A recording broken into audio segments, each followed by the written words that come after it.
Hello students, welcome to times channel learn Hindi to Tamil. இன்றைக்கி நம்ம பார்க்க போகிறது கரஸ்பாண்டன்ட் எக்ஸாம் இருக்கு இல்லையா, சர்டிஃபிகேட் கோர்ஸ், அதோடைய பயிற்சி தாள் 2 ஆன்சர் தான் இன்றைக்கி நம்ம பார்க்க போகிறோம். ஸோ ஃபஸ்ட்டு பயிற்சி 1, கீழ்காணும் எழுத்துக்களை சீரான வடிவிலும் அமைப்பிலும் எழுதுக. எழுத்துக்களில் தலைக்கோடு தரப்பட்ட புள்ளிக்கோட்டின் மேல் அமையுமாறு கவனமாக எழுதுவோம். ஸோ ஃபஸ்ட்டு பயிற்சி தாள்லேயே நம்ம பார்த்துருப்போம் இல்லையா, இந்த சேம் ஃபார்மேட் தான். என்ன சொல்லியிருக்காங்கன்னா, இந்த லெட்டர்ஸை திரும்பவும் இங்கே எழுதுங்க. 2 டைம்ஸ் வந்து நமக்கு வந்து டேஷ் கொடுத்துருக்காங்க. இந்த டேஷுக்கு மேலே 2 தடவை எழுதணும் அப்படின்னு சொல்லியிருக்காங்க. எப்படி எழுதணும் அப்படின்னா, ஃபஸ்ட்டு வந்து இந்த பா இருக்குது அப்படின்னா பாவை கீழே இப்படி எழுதிடணும். எழுதிட்டு அதுக்கப்புறம் தலைக்கோடு கடைசியாக தான் போடணும். அதுவும் இந்த கோட்டுக்கு மேலே இப்படி வர மாதிரி இருக்கணும் அப்படின்னு சொல்லியிருக்காங்க. ஸோ அவங்களுடைய ரைட்டிங் ஸ்டைல் வந்து இதுதான் கரெக்ட் அப்படின்னு சொல்கிறாங்க. ஸோ நிறைய பேர் நம்ம என்ன பண்ணுறோம், இந்த கோட்டுக்கு மேலே இப்படி போடணும், இது தப்பு. ஸோ இது தவறான முறை நம்ம ஃபாலோ பண்ணிட்டுருக்கோம். எப்போவுமே ஹிந்தி எழுதும்போது தலைக்கோடு வந்து இந்த டாட்டர் லைன்ஸுக்கு, அதாவது மேலே வரணும். நீங்கள் ரூல்டு பேப்பரில் எழுதினாலுமே இந்த கோட்டுக்கு கீழே எழுதுகிற மாதிரி தான் எழுதணும், ஹேங்கிங்கில் எழுதணும், அதாவது தொங்குற மாதிரி எழுதணுங்கிறது தான் ஹிந்தியோட ஃபார்மேட். ஸோ இந்த எல்லா லெட்டர்ஸுமே நீங்கள் எப்படி எழுதணும் அப்படின்னா இந்த மாதிரி தான், இந்த மெத்தடை தான் நீங்கள் ஃபாலோ பண்ணணும். ஸோ இந்த மாதிரி இங்கே 2 டைம்ஸ் நீங்கள் வந்து இதை ஃபுல்லாக ஃபஸ்ட்டு பயிற்சி முடிச்சுடுங்க. இப்போ நம்ம பார்க்க போகிறது பயிற்சி 2, கீழ்காணும் சொற்களை படித்து பார்த்து அவற்றை 4 முறை எழுதி பழகும். இப்போ இது எல்லாத்தையும் ரீட் பண்ணி, உங்களுக்கு நிறைய வேர்ட்ஸ் இங்கே கொடுத்துருக்காங்க, எல்லா வார்த்தைகளையும் படித்து பார்த்து இங்கே எழுதுங்க. நான் ரீட் பண்ணுறேன், நீங்கள் கவனிச்சுக்கோங்க. पानी पानी, विशेष विशेष, सफलता सफलता, घर घर घर घर.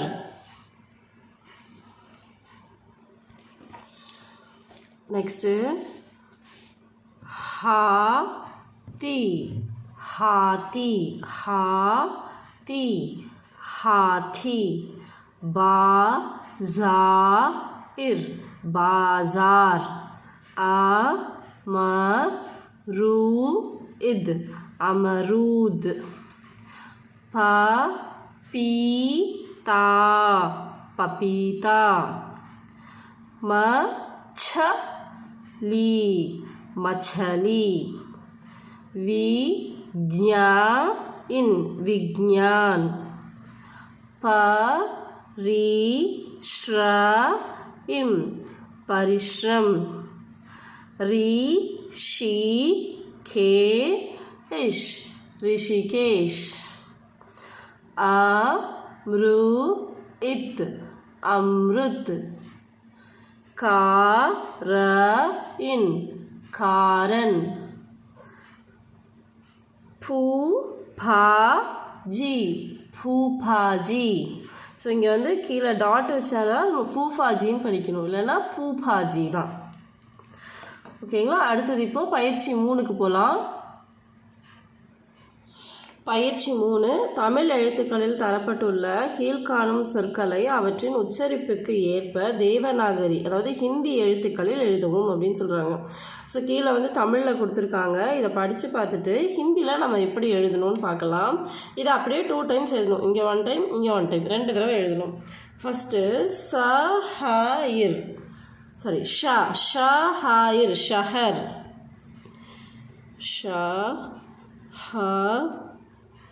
ஷஹர். இது பையா இல்லை பையா, பை பையா. போ போ படிக்கக்கூடாது, தமிழில் ஒரு பாதம் இருக்குது, ஆனால் இங்கே வந்து போ போல்னா.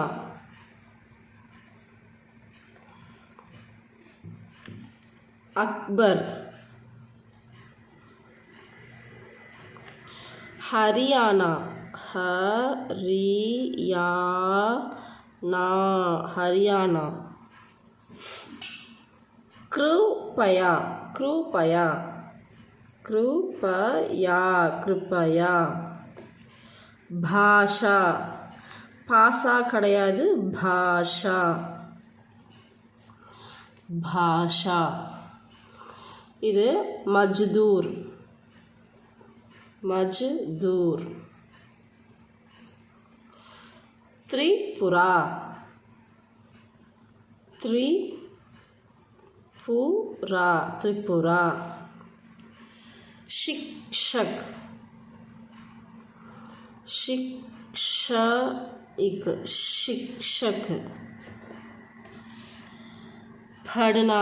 அதே மாதிரி இங்கே சிக்ஷக்கில் தலைக்கோடு போடும்போது பார்த்திங்கன்னா இந்த இக்ஷாக்கு மேலே இந்த சர்க்கிளுக்கு மேலே வந்து என்ன வராதுன்னா தலைக்கோடு வராது. அதை கவனமாக போடுங்க. ஏன்னா நீங்கள் வந்து எழுதி அனுப்புனதுக்கப்புறம் அங்கே வந்து டீச்சர்ஸ் வந்து இதை கரெக்ட் பண்ணுவாங்க. இது வரைக்கும் தான் வரணும், இதுக்கப்புறம் இங்கே வரணும், இங்கே வரக்கூடாது அப்படின்னு.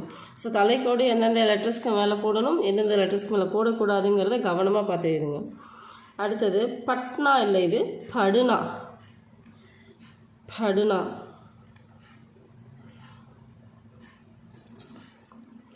கட்டின். நெக்ஸ்ட்டு ஆதா, இங்கேயும் அப்படிதான். ஆத்தா இல்லை, ஆதா, ஆதா. அப்போ இங்கே கோடு தலைக்கோடு வரக்கூடாது. ஞானி, ஞானி, ஞானி சொல்லக்கூடாது, ஞானி சொல்லணும். இப்போ நெக்ஸ்ட்டு இப்போ பயிற்சி 4 கீழ்காணும் கூற்றுக்களை. இப்போ பயிற்சி 4ல் கீழ்காணும் கூற்றுக்களை படித்து அவை சரி அல்லது தவறு என எழுதவும். இப்போ இந்த வாக்கியங்களை படித்து சரியாக தவறாக நம்ம கண்டுபிடிக்கணும். ரீ என்பது மாத்திரை அற்ற மெய்யொழி அப்படின்றாங்க.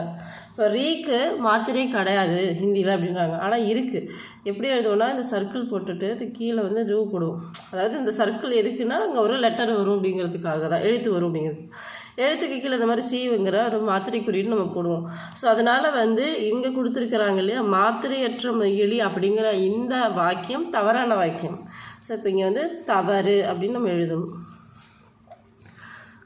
ஃப, ஜ ஆகிய எழுத்துக்கள் பிற மொழியிலிருந்து பெறப்பட்டவை. ஸோ இந்த ஃப, ஜ அவங்க சொல்கிறது இந்த பாவையோ ஜாவையோ கிடையாது, இதுக்கு கீழே புள்ளி வச்ச எழுத்துக்களை சொல்கிறாங்க. இந்த புள்ளி வச்ச எழுத்துக்கள் வந்து பிற மொழியிலேருந்து இங்கே வந்து நம்ம ஹிந்திக்கு கொண்டு வந்திருக்கோன்றாங்க. அது சரிதான். ஏன் அப்படின்னா இந்த ஃபவும் ஜாவும் அரபி மற்றும் பாரசீக மொழியிலிருந்து வந்திருக்கு. இந்த அரபி மொழி வார்த்தைகளையும் பாரசீக மொழி வார்த்தைகளையும், அதாவது பாரசீகம்னு சொன்னோன்னா அந்த ஈரான், ஆப்கானிஸ்தான், தானிகிஸ்தான் அந்த மாதிரியான ஊர்களில் பேசக்கூடிய வார்த்தைகளை கரெக்டாக சரியாக ஹிந்தியில் உச்சரிக்கிறதுக்காக இந்த ஃபவும் ஜாவும் யூஸ் பண்ணியிருக்காங்க. அதனால் இது வந்து மற்ற மொழியிலேருந்து பெறப்பட்ட மொழி எழுத்துக்கள் தான் அப்படிங்கிறது சரிதான். இக்ஷா என்னும் எழுத்துக்கள் இக்கு ப்ளஸ் சா இவற்றின் கூட்டெழுதாகும். கூட்டெழுத்துக்கள் அப்படிங்கிற டைட்டிலில் இருக்கும், நீங்கள் போய் பார்த்தீங்கன்னா தெரியும். இக்ஷா வந்து இக்கு ப்ளஸ் ஷா தான், இது சரிதான். ஞ மற்றும் ங எழுத்துக்கள் தற்கால இந்தியில் பயன்படுத்துவது இல்லை. இங்கே ப்ரெசண்ட்டில் வந்து இது ரெண்டும் பயன்படுத்துறது இல்லைன்னு சொல்லியிருக்காங்க. ஆனால் ஒரு சில இடங்களில் இதை எழுத்துக்களை நம்ம யூஸ் பண்ணிட்டு தான் இருக்கோம். வாஞ்சிய அப்படின்ற ஒரு வார்த்தையிலையும் இன்னும் 2-3 வார்த்தைகளில் நான் இந்த லெட்டர்ஸே பார்த்துருக்கேன். அதில் வந்து இந்த இங்கு ஞ வந்து போடக்கூடிய இடங்களில் இந்த எழுத்துக்களை போடுறாங்க. அப்போ இப்போ நம்ம பயன்படுத்துவது இல்லைன்னு சொல்கிறது தவறான ஒரு வாக்கியமாக இருக்குது. இந்த புக்லேயுமே உங்களுடைய புக்லேயுமே வந்து இது பயன்படுத்துவது இல்லைன்னு எங்கேயும் மென்ஷன் பண்ணவே இல்லை. அப்போது இது தவறான வாக்கியம்தான். ட மற்றும் ட எழுத்துக்கள் ஒரு பொழுதும் சொல்லின் முதல் எழுத்தாக வருவதில்லை. கண்டிப்பாக இந்த ட கீழே புள்ளி வச்ச எழுத்துக்கள் முதல் எழுத்துக்களாக வரது கிடையாது. இது சரியான வாக்கியம்தான். ஸோ அடுத்தது பயிற்சி 5. ஸோ பயிற்சி 5ல் கொடுக்கப்பட்டுள்ள படங்களை பார்த்து அவற்றின் பெயர்களோடு தேவநாகரி ஹிந்தி எழுத்துக்களில் எழுதவும். ஸோ இது என்ன பிக்சர்னு கண்டுபிடிச்சிட்டு இந்த படத்தை பார்த்து கண்டுபிடிச்சிட்டு அது ஹிந்தியில் எழுதணும். இது பார்த்திங்கன்னா ட்ரீக்கு அதாவது மரத்துக்கு பேடு. இது மீன் மச்சலி.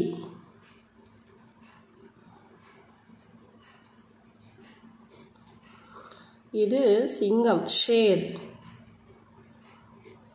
யானை ஹாத்தி. இது முனிவர் ரிஷி. இது வில்லம்பு தனுஷ்.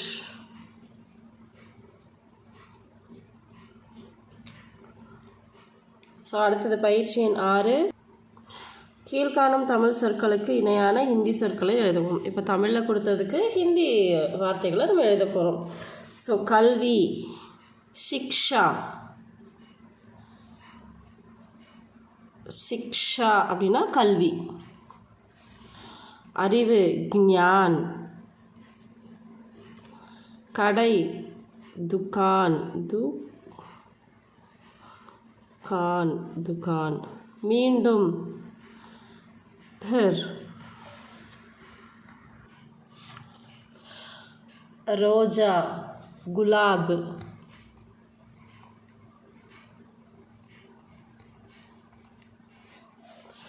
तट, थाली.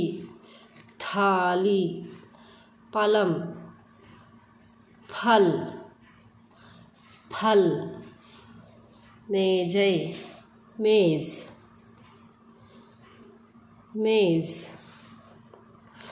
बुक, पुस्तकम. किताब. புரிந்து கொள்ளுதல், समझ.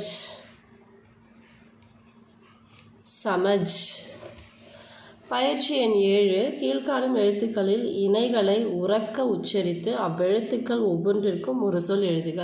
ஸோ கீழே 2 லெட்டர்ஸ் ஒரே மாதிரி இருக்கிற லெட்டர்ஸ் கொடுத்துருக்காங்க. இந்த 2 எழுத்துக்களுக்கும் உள்ள வித்தியாசத்தை ப்ரொனவுன்ஸ் பண்ணி, அதாவது உச்சரித்து புரிஞ்சுக்கிட்டு 2த்துக்கும் ஒரு வார்த்தைகளை எழுத சொல்லியிருக்காங்க.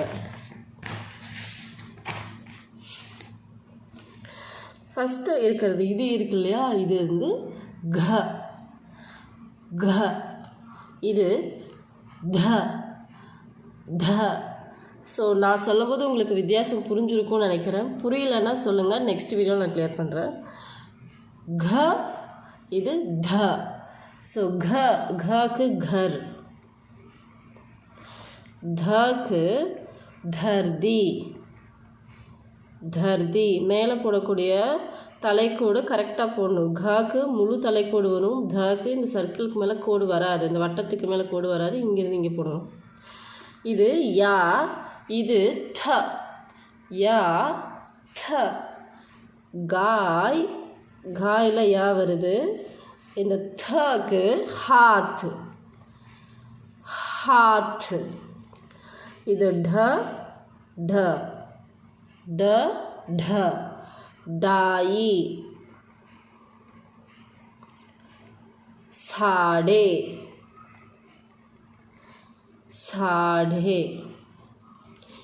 ज.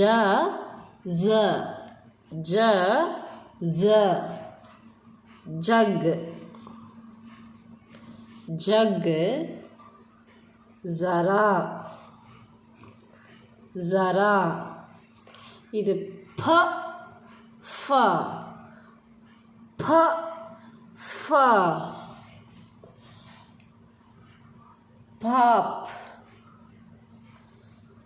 पाप. साफ.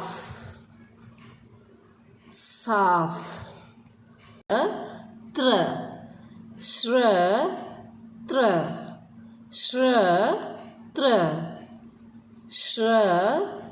श्रम. பத்ர. ஸோ இதுதான் பயிற்சி 7. இப்போ பயிற்சி 8க்கு போகலாம். பயிற்சி எண் 9. கீழ்காணும் வாக்கியங்களை படித்து பார்த்து தெளிவாக எழுதுவோம். ஸோ இதை படித்து பார்த்துட்டு தெளிவாக எழுத சொல்லியிருக்காங்க ஒரு தடவை. நான் உங்களுக்கு படித்து காட்டுறேன், நீங்கள் அப்படியே இந்த பக்கம் எழுதிடுங்க. मेरे घर आइए.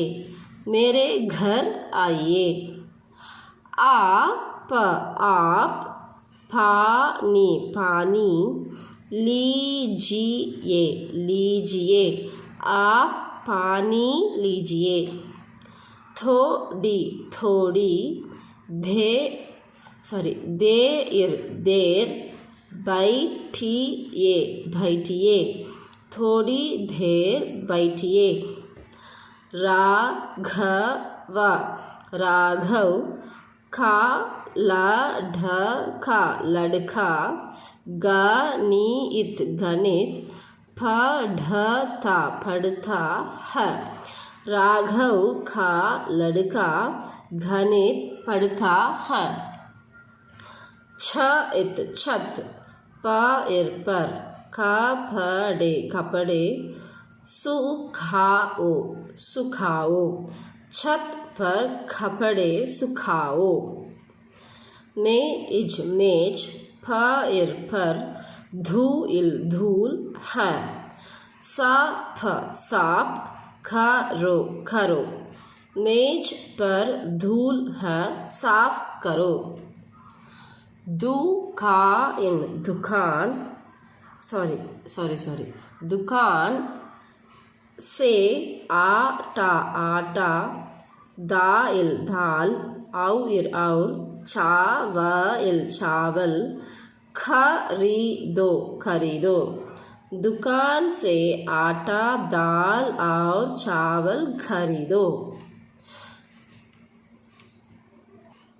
ஸோ அவ்வளோதான், பயிற்சி தாள் 2 முடிஞ்சிருச்சு. இதில் ஏதாவது உங்களுக்கு சந்தேகங்கள் இருந்ததுன்னா மறக்காமல் கமெண்ட்டில் கேளுங்க. தேங்க்ஸ் ஃபார் வாட்சிங் யூகே டைம்ஸ் சேனல். இதே மாதிரி இன்னொரு நல்ல வீடியோவில் நம்ம உங்களை வந்து மீட் பண்ணுறேன். தேங்க்யூ.